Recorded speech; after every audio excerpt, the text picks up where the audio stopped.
Imaginez, vous vous tenez devant une immense porte de palais, ancienne. 5 mètres de haut, 3 mètres de large, 10 centimètres d'épaisseur. Ce n'est pas juste une construction massive, c'est une machine d'1,5 tonne de bois massif. Et là, vous la touchez d'un seul doigt. Un léger mouvement. Et cette masse s'ouvre silencieusement, en douceur, sans le moindre effort. Ni grincement, ni résistance. Comme si elle ne pesait pas 1,5 tonne, mais seulement 15 kg. Les gonds sont silencieux. Le bois n'est pas déformé. Les fentes sont parfaitement étanches, bien que ces portes servent depuis 3 siècles. Les ingénieurs modernes, en étudiant de telles constructions, ne peuvent que hausser les épaules. Selon toutes les lois connues de la physique, le bois de ces dimensions aurait dû se déformer. S'élargir en hiver, se contracter en été, c'est un processus naturel. Les gonds, supportant 1,5 tonne, auraient dû s'affaisser, se déformer, nécessiter un réglage constant. Et le mécanisme d'équilibrage, il aurait dû perdre sa précision après quelques années seulement. Mais rien de tout cela ne se produit. Ces portes s'ouvrent même plus facilement qu'une porte intérieure moderne ordinaire. Comment le centre de gravité a-t-il pu être calculé avec une telle précision alors qu'il n'existait pas de modélisation informatique? Et où ont-ils pu trouver des planches de 2 mètres de large sans la moindre jointure et d'une planéité parfaite? Pourquoi ces gonds, soumis à des charges colossales, tiennent-ils 3 siècles sans être remplacés? Alors que les gonds industriels modernes en acier allié nécessitent une réparation ou un remplacement complet après seulement 10 ans, on nous dit souvent que c'est l'œuvre de grands maîtres, que ces portes ont été créées par des charpentiers qui sciaient le bois à la main, traînaient des vantaux d'1 demi-tonne avec des cordes et effectuaient l'équilibrage à l'œil. Mais pouvons-nous vraiment croire que les maîtres du XVe siècle, sans niveau laser, sans outils électriques, sans calcul informatique du centre de masse, ont pu créer un mécanisme qui fonctionne 300 ans sans le moindre réglage? Un mécanisme dont la précision est capable de surpasser même les systèmes hydrauliques modernes? Peut-être devrions-nous mettre de côté les explications habituelles et simplement regarder les faits. Prenons une porte de palais typique, 5 mètres de haut, 3 de large, 10 cm d'épaisseur. Poids, 1,5 tonne. Elle est fixée sur seulement 2 gonds. Cela signifie que chaque gond supporte constamment une charge de 750 kg. Mais la porte ne fait pas que pendre. Elle s'ouvre d'un léger toucher. Et cela n'est possible qu'à une seule condition. Le centre de gravité doit être calculé avec une précision millimétrique, au plus près de l'axe de rotation. Un écart d'1 seul centimètre, et l'effort d'ouverture augmentera considérablement. De 5 cm, et une seule personne ne pourra plus ouvrir une telle porte. Selon les normes de construction moderne, une telle masse nécessite impérativement un ferme-porte hydraulique ou un contrepoids. Mais dans ces portes anciennes, il n'y a rien de tel. Et c'est là que nous commençons à remarquer ces détails précis, pour lesquels les historiens ne donnent parfois pas de réponse exhaustive. De plus, le métal de ces gonds devrait posséder des caractéristiques qui, selon les dires, n'ont fait leur apparition qu'au XXe siècle. Prenons un exemple concret. Les portes de l'Ermitage à Saint-Pétersbourg. Elles ont été installées, dit-on, entre 1760 et 1780. Hauteur, 5 mètres 20 cm. Largeur, 2 mètres 80. Épaisseur, 12 cm. Vantaux en chêne. Poids total, environ 1600 kg. Et cette porte, reposant sur seulement 2 gonds, s'ouvre avec un effort de moins de 10 kg. C'est confirmé par des mesures précises. À titre de comparaison, une porte coupe-feu moderne en acier, pesant seulement 300 kg, nécessite un effort de 30 à 40 kg. Comment un équilibre aussi parfait a-t-il pu être atteint? Il n'y a pas de mécanisme caché, seulement 2 gonds et, apparemment, une distribution de masse tout simplement idéale. Mais il y a un autre détail qui laisse les ingénieurs perplexes. La porte ne s'ouvre pas seulement facilement. Elle s'arrête dans n'importe quelle position où vous l'ouvrez. Vous l'ouvrez à 30 degrés, elle s'immobilise. À 90, elle s'arrête aussi. Cela signifie que son moment d'inertie est compensé avec une telle précision que la porte est dans un état dit d'équilibre indifférent. Les systèmes modernes atteignent cet effet grâce à des fermes portes électroniques et des systèmes hydrauliques extrêmement complexes. Ici, il n'y a que du bois et du métal, supposément du XVe siècle. Comment cela a-t-il été calculé? La méthode capable d'assurer une telle précision n'a été conservée dans aucune source historique de l'époque. Les gonds. Voilà la véritable clé de toute cette construction mystérieuse. Chaque gond supporte entre 500 et 800 kg de charge statique constante. À chaque ouverture s'ajoutent des charges dynamiques, des forces latérales, un couple de torsion. Les gonds modernes pour portes lourdes sont fabriqués en acier allié à haute résistance. Avec l'ajout de molybdène et de vanadium, des matériaux qui augmentent considérablement la résistance et la durabilité, ces alliages n'ont fait leur apparition dans l'industrie qu'à la fin du 19e et au début du 20e siècle. Avant cela, il s'agissait principalement d'acier forgé, un matériau assez fragile et sujet à la rupture par fatigue. Mais les gonds des portes de palais fonctionnent depuis 3 siècles, sans remplacement, sans réparation. Le métal n'a pas craqué, les axes ne sont pas usés. Il semble qu'il n'y ait pas d'explication simple ici. Et voici ce qu'a révélé l'analyse d'échantillons de métal des gonds de Versailles. Leur composition s'est avérée totalement atypique pour le XVe siècle. La teneur en carbone est uniforme sur tout le volume. C'est un signe de fusion moderne, réalisé dans une atmosphère strictement contrôlée. Il n'y a pratiquement pas d'inclusion de scories. Un tel niveau de purification du métal n'est réalisable que dans des fours à arc électrique. La dureté de la surface correspond à un traitement thermique moderne avec nitruration. Toutes ces technologies, comme nous le savons, sont apparues beaucoup plus tard. Officiellement, ces technologies n'auraient pas dû exister avant le XXe siècle. Regardons la conception des charnières. Elles ne sont pas apparentes, mais encastrées, entièrement cachées à l'intérieur du ventail et du cadre de la porte. Pour installer une telle charnière, il faut découper dans le bois un logement parfait, d'une forme complexe et précise. La moindre erreur et la charnière sera de travers. La porte frottera le cadre ou simplement s'affaissera. Mais l'installation est impeccable. Les jeux, littéralement des millimètres, sont uniformes sur tout le périmètre. Les menuisiers modernes, utilisant des outils électriques et des gabarits, obtiennent difficilement un tel résultat. Avec des outils manuels du XVIe siècle, cela semble tout simplement impossible. Et pourtant, le bois est un matériau vivant. Il réagit constamment à l'humidité, à la température, au temps. Le bois se dilate lorsqu'il est humidifié et se contracte lorsqu'il sèche. Une planche de 3 mètres de long peut changer de dimension de plusieurs centimètres selon la saison. Pour une porte ordinaire, ce n'est pas critique. De petites fentes compensent les changements. Mais une porte de palais pèse 1,5 tonnes. Si elle se déforme d'1 seul centimètre, l'équilibre sera rompu. Elle cessera simplement de s'ouvrir. Cependant, les portes de palais ne se déforment pas pendant des siècles. Comment est-ce possible? Le bois a probablement subi un traitement spécial, peut-être un séchage sous vide, ou une imprégnation de composés chimiques stabilisant la structure. Un traitement thermique en atmosphère inerte. Toutes ces technologies, comme nous le savons, n'ont vu le jour qu'au XXe siècle. Mais il existe des preuves que quelque chose de similaire était utilisé dans le passé. Dans les archives de Versailles, par exemple, il y a des mentions de « ateliers secrets », où le bois était préparé d'une manière spéciale avant utilisation. Ce qui s'y faisait n'est pas décrit. Seuls quelques privilégiés avaient accès à ces ateliers. Après la Révolution, ces ateliers furent détruits et la technologie, semble-t-il, perdue. C'est un autre mystère. Et d'où venaient les planches de cette taille? Une porte de 3 mètres de large nécessite une planche de largeur correspondante. Pour obtenir une telle planche, il faut un arbre d'au moins 3,5 mètres de diamètre.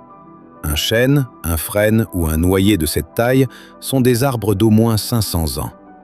Où poussaient ces forêts? Officiellement, on parle de bosquets protégés, de domaines royaux. Mais les volumes de coupe pour tous les palais d'Europe auraient dû être colossaux. Il n'y a aucune trace de cette coupe à grande échelle. Les registres de transport de ces troncs gigantesques sont absents. La description de la technologie de sciage n'a pas été conservée. Un silence complet. Une porte de palais n'est pas seulement un grand bouclier. C'est une construction géométrique complexe. Panneaux, cadres, sculptures, baguettes, tout cela doit être assemblé avec une précision idéale. Sinon, la porte travaillera au moindre changement d'humidité. Les panneaux sont généralement installés dans des rainures avec un jeu pour que le bois puisse côte 2. Mais le jeu doit être très précis. Trop grand et le panneau tombera. Trop petit et la porte éclatera de l'intérieur. Les menuisiers modernes calculent ces jeux à l'aide de tableaux et de formules complexes. D'où venaient ces connaissances chez les maîtres du XVe siècle? Tournons-nous vers les portes du Palais d'Hiver, datant des années 1760. La sculpture couvre toute leur surface. La profondeur de la sculpture atteint 3 cm. Le motif est symétrique, répété avec une précision au millimètre près. Pour sculpter cela à la main, un maître aurait eu besoin d'années de travail. Mais le Palais d'Hiver compte des centaines de portes, toutes avec des sculptures similaires, et toutes réalisées au même niveau de qualité élevé. Cela ressemble à un signe de production en série. Mais la production en série nécessite des machines, des gabarits, des copieurs. Au XVe siècle, comme nous le savons, il n'existait pas. Ou bien si? Examinez les joints des pièces. L'assemblage côte 3 est réalisé avec une telle précision qu'il est impossible de voir le moindre interstice sans loupe. Et la colle? Elle tient depuis 300 ans. La colle de menuiserie moderne commence à se décoller après seulement 50 ans. Avec quoi collait-il? L'analyse a montré. La composition de la colle est inconnue. Une base organique, mais avec des additifs qui ne peuvent être identifiés. La stabilité thermique du joint de colle surpasse même les composés époxy modernes. La formule est perdue, ou cachée. Les portes de palais ne sont pas équipées de simples serrures, mais de systèmes complexes à plusieurs niveaux avec un secret. La rotation de la clé met en mouvement des dizaines de pièces, pennes, loquets, arrêts. Le mécanisme fonctionne en douceur, en parfait silence. Les pièces sont fabriquées avec une telle précision que les jeux entre les parties mobiles sont de fractions de millimètres.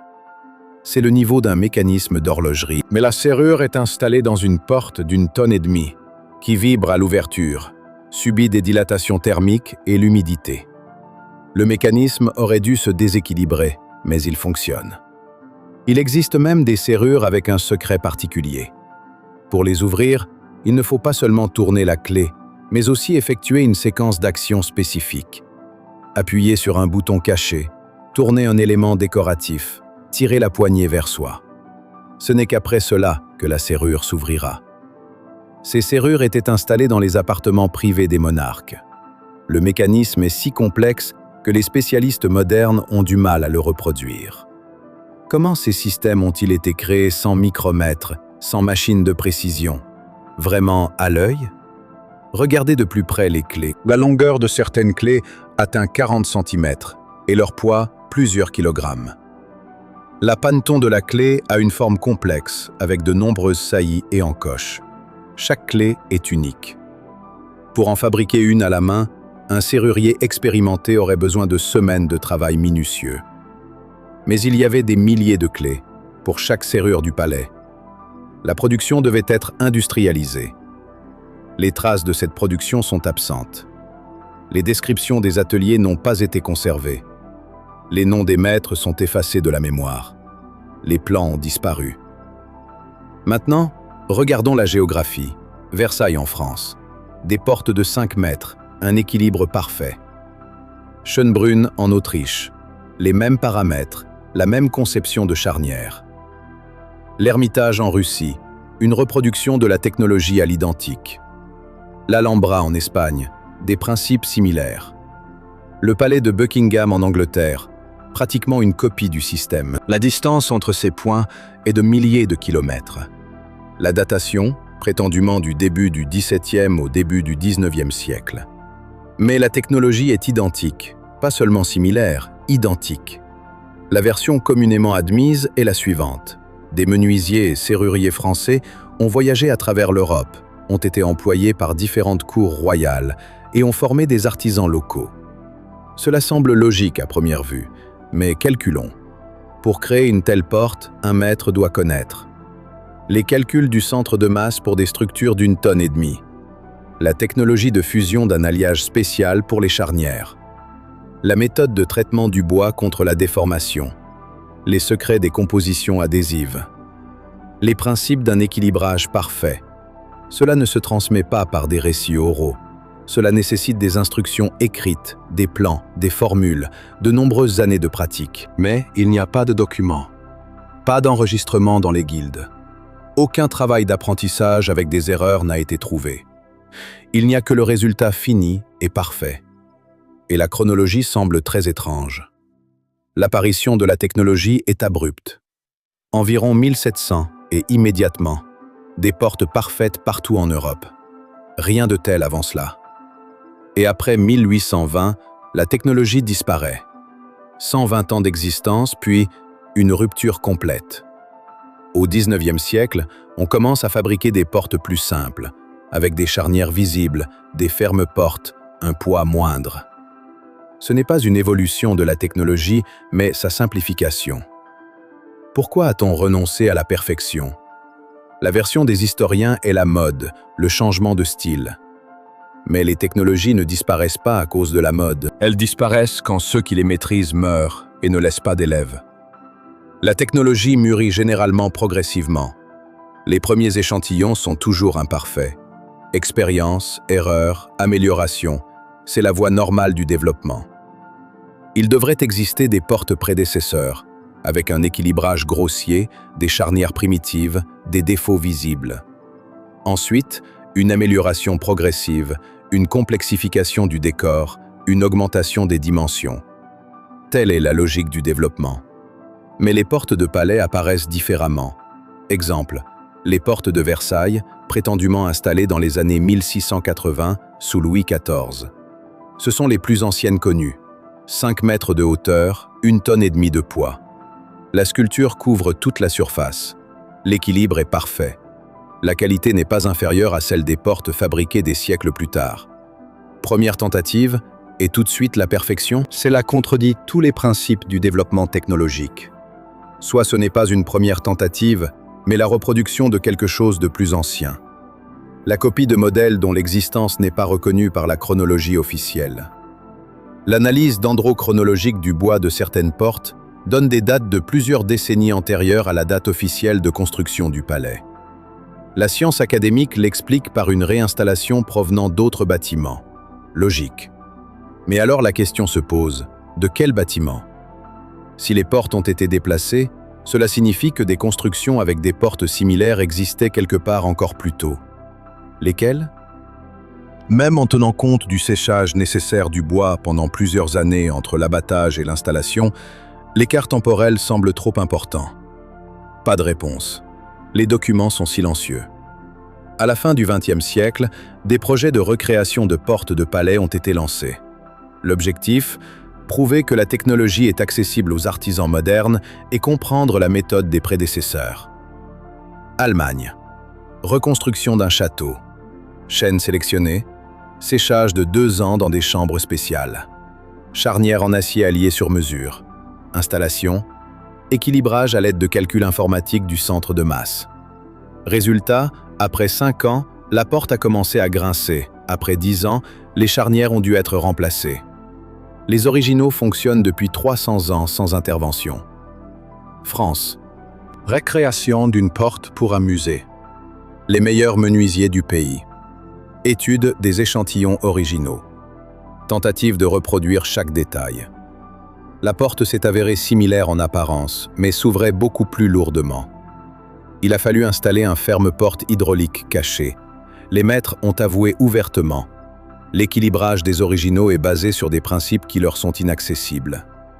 Le centre de gravité est calculé avec une précision inaccessible, sans équipement de mesure complexe. La méthode du XVe siècle est entièrement perdue. Les ingénieurs reconnaissent le fait. Les portes originales.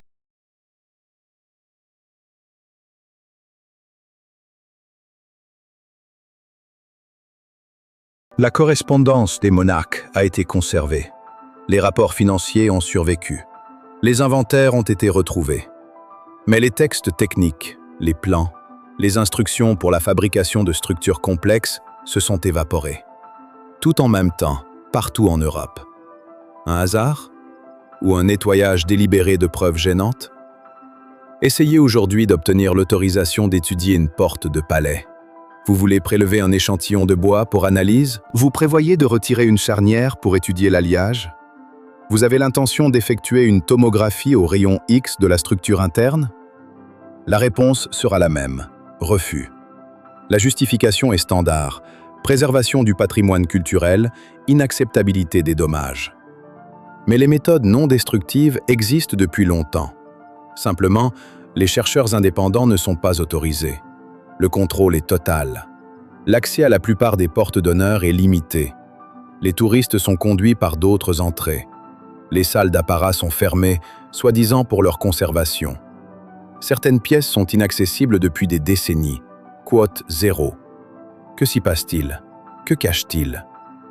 Probablement, ils ne veulent tout simplement pas que trop de gens voient ces structures et commencent à poser des questions gênantes. Des questions auxquelles l'histoire officielle ne peut répondre sans admettre que le XVe siècle possédait des technologies venues du futur. Des cas d'opposition aux chercheurs sont documentés. Retrait de subventions pour l'étude des structures de palais après la publication de résultats préliminaires. Fermeture de l'accès aux archives après la parution d'articles gênants. Licenciement de spécialistes ayant exprimé des versions alternatives sur l'origine des technologies. Les articles sont retirés des revues scientifiques sous prétexte d'un manque de justification scientifique. La vraie raison est simple, une vérité gênante. La vérité selon laquelle les technologies du passé ne correspondent pas à la chronologie officielle. Et l'admettre, c'est détruire toute la construction de la science historique. Pourquoi n'y a-t-il pas de documentaire sur les grandes chaînes concernant les mystères des portes de palais? Pourquoi les écoles techniques n'étudient-elles pas ces structures, bien qu'elles présentent un intérêt évident pour l'ingénierie? Pour quelles raisons n'y a-t-il pas de recherche sérieuse alors que les objets sont physiquement accessibles? La réponse est unique. Ce sujet sape les fondements de l'histoire officielle. Admettre que le XVe siècle n'aurait pas pu créer ces portes seul, c'est admettre l'existence d'un transfert de technologie de la part d'une entité plus développée. Une civilisation dont on préfère se taire. Ce sujet est dangereux non seulement pour l'histoire, mais aussi pour l'ingénierie moderne. Les charpentiers du XVe siècle, sans ordinateur, sans outils électriques, sans instruments de mesure précis, créer des structures que nous ne pouvons pas reproduire avec les technologies modernes. Qu'est-ce que cela dit de notre progrès? Avançons-nous ou essayons-nous de restaurer ce qui a été perdu? L'histoire n'est pas linéaire, elle est cyclique. Il y a eu des hauts et des bas. Nous vivons une période de récupération après une catastrophe. Ces questions détruisent le paradigme du progrès constant. C'est pourquoi elles ne sont pas posées publiquement. Le contrôle de l'information fonctionne efficacement. Les livres avec des versions alternatives ne sont pas publiés par les grandes maisons d'édition. Refus au stade de l'édition. Les films documentaires ne reçoivent pas de financement. Le sujet quote 1. Les chercheurs n'obtiennent pas l'accès aux objets. La demande est quote 2. Le système supprime automatiquement les versions alternatives. Reconnaître la vérité sur les portes de palais entraînerait une révision de toute l'histoire des technologies. Et ceux qui contrôlent l'histoire ne permettront pas que leur version soit remise en question. Le prix à payer est trop élevé. Nous terminons. Maintenant, en passant devant une porte de palais, vous la verrez différemment. Non pas comme un bel élément d'intérieur, mais comme un témoignage. Témoignage de l'existence de technologies que le XVe siècle n'aurait pas pu posséder. Des technologies d'équilibrage ultra précis de structures de plusieurs tonnes. Des technologies de métallurgie produisant des alliages aux caractéristiques du XXe siècle. Des technologies de traitement du bois le rendant stable pendant des siècles. Et c'est juste. Car voir la vérité, c'est cesser d'être aveugle. Alors, que faire? Si vous en avez l'occasion, visitez les palais. Demandez à voir les portes d'honneur. Essayez de les ouvrir. Sentez cet équilibre. Posez-vous la question. Des gens avec des scies à main et des cordes auraient-ils pu créer cela? Cherchez des informations dans de vieux livres, dans les archives. Partagez vos découvertes. Diffusez cette vidéo. Les algorithmes bloquent ces sujets. Votre aide est nécessaire. Soutenez la chaîne si le contenu vous a semblé précieux. De nouveaux sujets à venir. Les miroirs de palais, le parquet avec des millions d'éléments, l'acoustique des salles. Chaque sujet est un fragment de mosaïque, une mosaïque d'une civilisation perdue. Des traces qui nous entourent, mais que nous ne remarquons pas parce que